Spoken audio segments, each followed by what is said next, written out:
O capital no século XXI. Introdução. Capitalismo é uma força poderosa na economia, com uma longa história para os empreendedores que trabalharam duro criando empresas, ganhando dinheiro e o devolvendo à economia na forma de investimentos. Com suas raízes no século XIV, esse sistema econômico tem sido central para a construção e desenvolvimento de muitos mercados no mundo. Economistas têm discutido e defendido o capitalismo através dos séculos, e o sistema não mostra sinais de que irá tão cedo para outra direção. Contudo, embora seja claro que o sistema é ao mesmo tempo fascinante e bem-sucedido, o mesmo encara uma iminente e crescente ameaça da desigualdade de riquezas. O Capital no século XXI, de Thomas Piketty, lança um olhar profundo sobre as questões que o capitalismo levanta. Ele descreve os fundamentos do capitalismo, mostrando como uma economia capitalista não controlada pode conduzir a um grande e perigoso abismo entre as classes média e alta. Cada afirmação é sustentada por dados e pesquisas extensas, como evidências de tendências anteriores e também com estatísticas reais. Uma vez que o problema foi estabelecido e explorado, Piketty propõe então uma solução revolucionária, que, se colocada em prática, poderia mudar a cara do capitalismo e das economias ao redor do globo. O capitalismo pode levar à desigualdade de riquezas. Para compreender o problema com o capitalismo, você deve primeiramente entender como o capitalismo funciona. Capitalismo, em sua essência, diz respeito à produção de bens e serviços com o objetivo principal de ganhar dinheiro em vez de trocá-lo por outros bens, comida e roupas, como era feito no passado. Uma ilustração simples disso é a de um fazendeiro cultivando sementes com o propósito único de vendê-las no mercado por lucro. Em tempo, o fazendeiro decide investir parte de seu lucro em sementes e equipamentos para produzir mais. O que ele reinveste é conhecido como o capital, que são essencialmente as ferramentas ou o dinheiro usados para gerar mais dinheiro. Quando ele vende sua colheita no mercado, o dinheiro que ele ganha de volta é chamado retorno. Uma porção do retorno será reinvestida como capital novamente, enquanto uma porção será usada para pagar aqueles fazendo o trabalho, nesse caso o próprio fazendeiro. E o ciclo continua. Com o passar do tempo, o fazendeiro pode começar a pensar em sua taxa de retorno, que é o lucro que ele recupera de seus investimentos expresso em uma porcentagem. Quando a operação do fazendeiro começa a ficar mais rentável, ele pode escolher contratar mais trabalhadores para aumentar sua força de trabalho e assim sua produtividade. Isso significa que ele precisará gastar mais dinheiro com a mão de obra, mas agora seus retornos também devem ser muito maiores. Contudo, se os lucros do fazendeiro começam a crescer mais rápido que sua operação, seu capital não será necessário. Como alternativa, o excesso de dinheiro irá diretamente para seu bolso e a desigualdade de riquezas começa a se desenvolver. Os mesmos princípios que se aplicam ao fazendeiro se aplicam ao resto da economia. Se a taxa de retorno continua crescendo, mas a economia não cresce com ela, os donos e as organizações acabam gerando uma quantidade desproporcional de riqueza para salvar o capital. Enquanto é verdade que essa riqueza pode ser frequentemente transferida para o capital e usada para criar novos empregos, o resultado final é que, em última análise, uma porcentagem muito pequena de pessoas detém uma porcentagem muito grande das riquezas de uma economia. Adicionalmente, ser a força principal por trás do capital dá aos donos grande poder sobre a criação de empregos. Quando se trata de planejar o futuro de nossa economia, colocar quantidade significativa de poder sobre tantas pessoas na mão de um grupo tão pequeno pode ser considerado perigoso. Entender taxas de crescimento é a chave para entender o problema. A menos que mudanças sejam feitas, o desequilíbrio de poder só piora com o tempo. Uma economia global constantemente crescente é saudável, mas a taxa na qual os mercados do mundo crescem precisa permanecer similar à taxa na qual seu retorno de capital aumenta. Nós chamamos essas taxas de taxa de crescimento e taxa de retorno sobre o capital, respectivamente. Se a taxa de retorno está fora da escala da taxa do crescimento, acontece desequilíbrio financeiro, seguido pela desigualdade social. Esse é um problema que precisa de uma solução imediata, visto que até mesmo o menor abismo pode com o tempo crescer a proporções perigosas. Isso é melhor visualizado comparando o crescimento do mercado ao crescimento da população. Se a população do mundo crescesse a uma taxa de por volta de 1% a cada ano, o número de humanos nesse planeta cresceria de um pouco mais de 500 milhões nos anos 1700 para um excesso de 7 bilhões em 2012. Embora uma taxa de 1% não pareça muita coisa a princípio, ela cresce exponencialmente, alcançando grandes números com o tempo. O mesmo princípio se aplica diretamente ao capitalismo e demonstra o grande problema da forma com a qual ele trabalha atualmente. Se há uma diferença pequena, mas constante, entre a taxa de retorno sobre o capital e a taxa de crescimento, o desequilíbrio irá se inclinar fortemente em favor dos atualmente ricos. Embora leve bastante tempo, os resultados são inevitáveis. No fim, permitir o crescimento desigual gera um desequilíbrio social perigoso que só piora com o tempo. O perfil do capital nacional dos países muda a cada século. Simplificando, capital nacional é a soma do capital doméstico de um país, ativos que eles possuem em seu próprio solo, e seu capital internacional, ativos que eles possuem em outros países. O capital tem aumentado e diminuído ao longo das décadas, mas possivelmente a mudança mais notável tenha sido em sua natureza. No passado, a terra era o mais importante tipo de capital, mas deu lugar a ativos industriais e de habitação. Historicamente, França e Reino Unido encontraram grande valor nos ativos internacionais, mas grandes eventos globais, como guerras mundiais e a Grande Depressão, começaram a exaurir o valor desses ativos. Até 2010, as participações estrangeiras desses dois países eram quase inúteis. Capital doméstico pode também ser dividido em ativos públicos e privados. Esses dois compartilham uma relação inversamente proporcional. Perdas em ativos públicos frequentemente significam ganhos em ativos privados e vice-versa. Isso significa que mudanças no capital público e privado frequentemente não significam mudanças no capital doméstico nacional, mas compreender a diferença entre os dois é importante. Os ativos públicos de um governo são sempre não financeiros, como no caso de prédios e estruturas governamentais, ou financeiros, o dinheiro em caixa do Estado. Ativos privados são simplesmente ativos que não são negociados publicamente. O capital não foi a única coisa que mudou. A maneira com a qual os governos lidam com suas dívidas também mudou ao longo da história. Mas alguns dos métodos antigos tiveram efeitos não intencionais no mercado.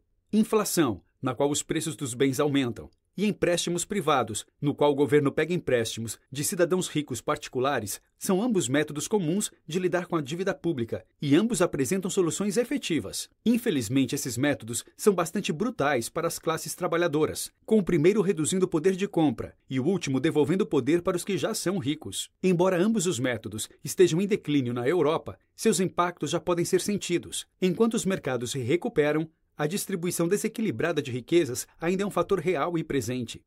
A primeira lei fundamental do capitalismo nos ajuda a encontrar a renda nacional e mais.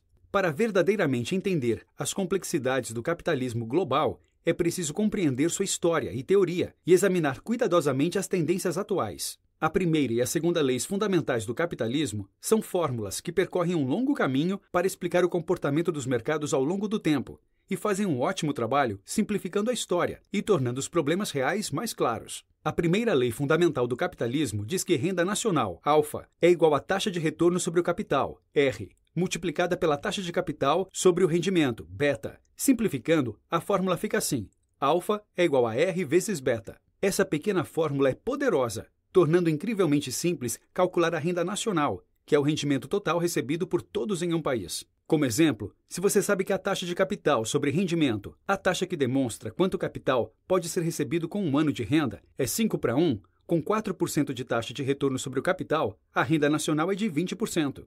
Essa lei é bastante útil para encontrar a renda nacional, mas é também incrivelmente versátil e pode ser utilizada para encontrar também suas variáveis. Por exemplo, se você está procurando pela taxa de retorno atual e você sabe a renda nacional e a taxa de capital sobre rendimento, encontrar sua resposta é tão simples como substituir os números em sua fórmula. Como a taxa de retorno é a medida da quantidade de retorno recebida dos investimentos, é uma estatística muito importante. Por tornar simples o cálculo da taxa de retorno, a primeira lei fundamental do capitalismo é uma ferramenta poderosa. A segunda lei fundamental do capitalismo nos ajuda a entender a dinâmica do capitalismo. A segunda lei fundamental do capitalismo diz que a taxa de capital sobre rendimento, beta, é igual à taxa de poupança, S, dividida pela taxa de crescimento econômico, G. Sua fórmula é descrita assim: beta é igual a S sobre G. Por exemplo, se uma economia poupa 20% de seus rendimentos e tem uma taxa de crescimento de 4%, a proporção capital-rendimento será de 5:1, ou 500%, para o valor da renda de cada ano. Isso ilustra bem o principal problema. Se um país poupa muito, mas não cresce a uma taxa alta o suficiente para garantir essa economia, então o resultado será um excesso de capital, que é distribuído então para aqueles que já possuem riquezas. Você pode ver quão importante o crescimento é para a economia simplesmente aumentando em 1% a taxa de crescimento no exemplo acima. A proporção capital sobre rendimento cai para 4:1, uma queda significativa. Simplificando, isso significa que se em nosso exemplo a economia crescer apenas 1% a mais, o aumento seria apenas de 400% ao invés de 500%. Esse dinheiro extra poderia ser distribuído em outro lugar, mais notavelmente para as famílias de classes média e baixa que precisam. Capital é uma coleção potencialmente maravilhosa de recursos utilizados para criar empregos e oportunidades para aqueles que não possuem. Mas dar a maior parcela de recursos da economia de um país para uma porcentagem muito pequena da população é perigoso. E essas fórmulas nos permitem enxergar o quão atrapalhado o equilíbrio de riquezas pode ficar.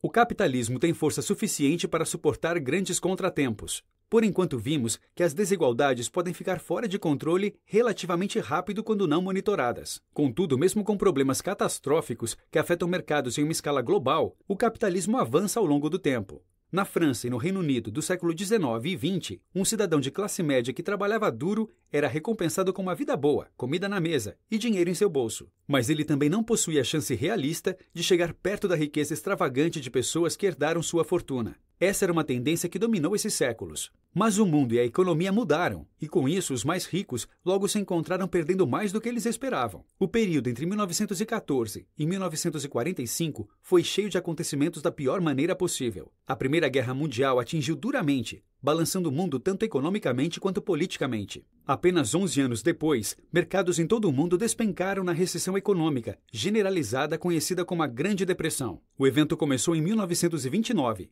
e seus efeitos se protelaram até 1939, quando o combate abalou o mundo novamente na Segunda Guerra Mundial. Esses eventos atingiram os membros mais prósperos da sociedade de maneira incrivelmente dura. Em 1914, antes do início dos eventos, os 1% no topo da hierarquia de renda na França controlavam 20% da renda. Entre 1914 e 1945, esse número despencou para 7%. Os 10% no topo perderam o controle de 45% para 30% da renda do país, trazendo o estilo de vida da classe mais alta para muito próximo da classe média. Com tantos impactos à riqueza dos 10% no topo, pode-se pensar que o abismo entre as classes alta e média estaria menor, mas este não é o caso. Entre 1945 e 2010, os 10% no topo recuperaram 3 pontos percentuais, requerendo 33% da riqueza do país, e há ainda uma tendência de crescimento. Dado o hábito do capitalismo de crescer exponencialmente a riqueza do percentual no topo, isso é uma preocupação no futuro. O capitalismo teve alguns contratempos impedindo sua eficiência,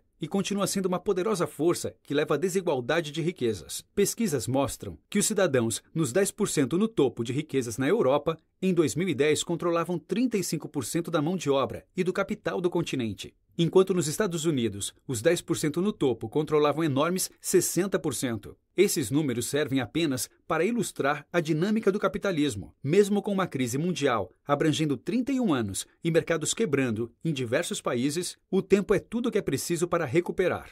Para que a desigualdade de riquezas seja reduzida significativamente, é necessária uma interferência não natural. A dinâmica que o capitalismo tem é poderosa, capaz de levar vantagem das taxas de crescimento pequenas para colocar o capital excessivo no bolso dos que já são ricos. O sistema, como é, apenas agrava a desigualdade de riquezas com o passar do tempo e não mostra sinais de melhoria por conta própria. Algumas escolas de pensamento econômico defendem uma abordagem sem interferências, acreditando que a economia irá se regular naturalmente. Contudo, como vimos, mesmo os 31 anos de crise econômica não foram suficientes para regular permanentemente o problema. O que a economia precisa é algo não natural. Aqui, não natural significa simplesmente algo que é diretamente criado para regular a desigualdade de riquezas, opondo-se a uma ocorrência exterior que a afeta de maneira não intencional. As guerras mundiais são exemplos primordiais de interferência natural, enquanto impostos progressivos, que são provavelmente a melhor solução para regular a desigualdade, são interferências não naturais. Um imposto progressivo é um imposto que aumenta de acordo com a renda de quem é taxado. Esse tipo de imposto forçaria os mais ricos e poupadores a pagar uma taxa maior do que os outros. Diferentes formas de imposto progressivo foram e estão sendo aplicadas ao redor do mundo. Mas nos Estados Unidos e Reino Unido, eles estão diminuindo, reduzindo seus efeitos e, em alguns casos, revertendo-os. Por exemplo, em 2010, os 50% mais pobres na França pagavam impostos a taxas de 40% a 45%, e os próximos 40% pagavam taxas levemente mais altas, de 45% a 50%. Isso soa ideal, até que é revelado que as taxas pagas por aqueles no topo, na realidade caíram, com o topo 0,1% pagando apenas 35% e pagando praticamente nenhum imposto sobre a riqueza de capital, tais como terra, fábricas e maquinário. Impostos progressivos são o passo na direção correta, mas a fim de que haja alguma mudança permanente e real, o problema do capital precisa ser apontado. Um imposto global que incide sobre o capital resolve muitos problemas. Com os bens de capital comumente livres de impostos, alguma coisa inteiramente nova precisa ser criada para combater os problemas gerados pelo capitalismo. Um novo e progressivo imposto global sobre o capital resolve esses problemas, inibindo o poder do capitalismo sobre a desigualdade e permitindo maior equilíbrio. Fazer isso seria um processo longo e vigoroso, incluindo a elaboração de um planejamento de imposto satisfatório para o mundo todo. Mas os esforços envolvidos na criação de uma ferramenta feita especificamente para regular a desigualdade de riquezas valeria a pena. Para alcançar isso, um alto nível de transparência financeira seria requerida, permitindo que as informações bancárias gerais dos países e indivíduos fossem monitoradas. Isso incluiria os ativos mantidos no exterior. Na sociedade moderna atual, seria mais fácil alcançar isso, graças aos registros de transferências eletrônicas. Esse tipo de imposto seria uma ferramenta perfeita, na verdade, muito perfeita para ser verdade. É praticamente próximo do impossível conseguir que todas as nações do mundo embarquem nessa ideia, bem como encontrar o planejamento perfeito e fazer com que os mais ricos apoiem. Na realidade, o planejamento tomaria um tempo longo e impraticável, e os membros mais ricos da sociedade perderiam tanto que jamais concordariam com essa ideia. Um imposto global progressivo sobre o capital é um conceito utópico, mas isso não significa que não vale a pena considerá-lo como uma meta para a qual se direcionar. Ter uma ideia da perfeição permite aos economistas e governos do mundo todo ver como um mundo com uma desigualdade drasticamente menor seria, e se transforma então em uma forte referência para futuras políticas. Notas finais. O que começou como um sistema que ajudava gerentes a colocar seu dinheiro de volta na economia, cresceu de maneira quase opressiva. Agora, sonhos de riquezas e fortuna são praticamente impossíveis para cidadãos de classe baixa e média em muitos países ao redor do globo. A desigualdade de riquezas é espantosamente alta e alguma coisa precisa ser feita. Essas não são apenas teorias. Estudos cuidadosos de história revelam o poder da dinâmica do capitalismo, mesmo diante das piores catástrofes financeiras na história e duas das maiores guerras que o mundo já viu. Os fatos mostrados apontam para uma conclusão. Desigualdade de riquezas não é um problema que irá se resolver sozinho. Precisamos de mudanças na política que foquem diretamente nos problemas principais para acabar com o abismo e nivelar o campo de jogo novamente. Quando olhamos para os problemas do capitalismo, torna-se claro que um imposto progressivo é a melhor solução. Mas em muitos países, esse tipo de imposto não afeta o capital, que é muitas vezes isento. Portanto, Thomas Piketty sugere que o imposto progressivo deveria ser aplicado diretamente ao capital, globalmente. Isso seria acompanhado por novas leis de transparência.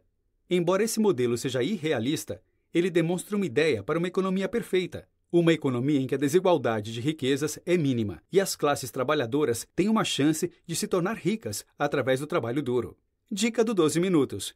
Gostou deste microbook? Confira nossos microbooks sobre dinheiro e investimentos e economia e veja como usar o dinheiro a seu favor no microbook Os Segredos da Mente Milionária.